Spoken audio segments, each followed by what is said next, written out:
ते gear shifting तुमचं लहान मोठं जसं म्हणलं.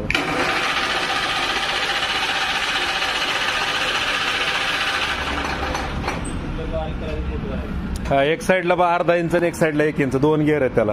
लहान मोठं होतं ते. हा नाही, शॉर्ट हॉल ते अर्धा इंच आहे ना, अलीकडलं 1 इंच आहे. हा, त्यांना बारीक होतं आणि दुसऱ्यांना मोठं होतं. वापरल्यावर लक्षात येईल तुम्हाला.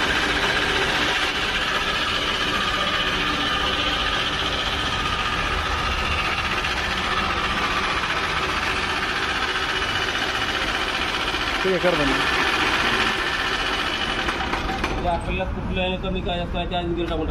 हा, गिअर आधी टाकून ठेवायचा. चालू मध्ये गिअर बदलायचा नाही, बंद मध्ये बदलायचं तुम्हाला ऑटोमॅटिक.